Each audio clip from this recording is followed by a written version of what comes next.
If you're tired of stickers taking over your lawn, then you need to watch this video.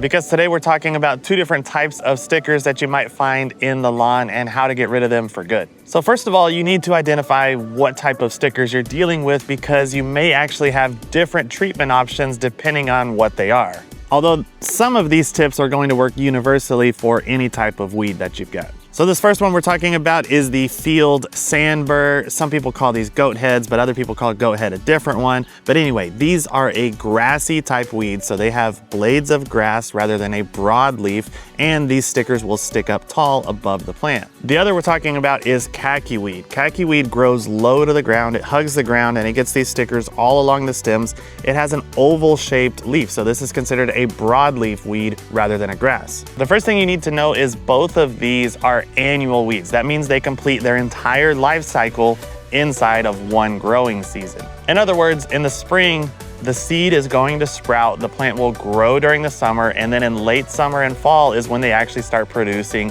those stickers. And each sticker is a seed. And that is very powerful information if you want to actually get rid of these for good. So if you don't address the seed issue, this is going to be a recurring problem year after year, and there's a couple of different ways that you can do that. First of all, ideally, you want to kill these plants before they're able to develop seeds. In the example of the khaki weed, it has that distinctive oval type leaf. And so if you can see this plant starting to grow in the early summer and take care of it right then, before it develops the seeds, you're going to break the life cycle. Unfortunately, most people wait until it's full of stickers before they notice that it's there, and that's when they start addressing this. So if we let this patch of khaki weed develop the stickers, which are the seeds, and then we go in there and we spray some type of chemical on here to kill all of these off, it's going to kill the plant, but the seeds are just going to drop straight to the ground, and they're just going to sit there and wait until next spring, and they'll come back with a vengeance. So you've got to either break the life cycle before they develop the seeds or remove the seeds by any means necessary. Now, one of the best ways to remove the stickers in the case of the field sandburs, because they stick up tall above your grass, is you can actually bag with your mower,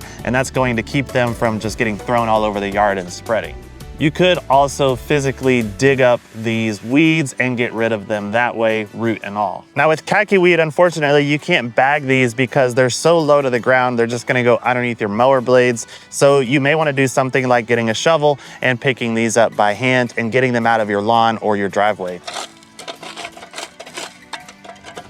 The other thing that both of these weeds have in common is they are weeds of neglect. They're going to grow best in areas where your grass is weak. So anything you can do to strengthen your grass is going to help you in the long run. So that's going to include watering your grass and fertilizing it to make it more healthy. Now, if you are willing to use chemicals on your lawn, there are some options for you that can speed up this process of helping you get rid of them. For the sandbur, the one chemical that is labeled for it that we carry commonly is going to be Image, which is a nutsedge killer, but it's also labeled for sandburs. For khaki weed, if it's in your lawn and you want to spray something that's not going to hurt your lawn grass, then the weed-free zone is a great option that will wipe out the khaki weed without hurting your grass. But killing the plants is only part of the problem. We still have to deal with the seeds. And that's why it's also a great idea to get on a pre-emergent schedule where you are putting out pre-emergent 3 times per year, and that's going to create a barrier that stops those seeds from coming up in your lawn. And the most critical times to put those pre-emergent down for stickers specifically are going to be your spring and early summer applications. Just know that anytime you're dealing with a very tenacious weed such as stickers, it's going to be a multi-month or even a multi-year process to get rid of these out of your lawn.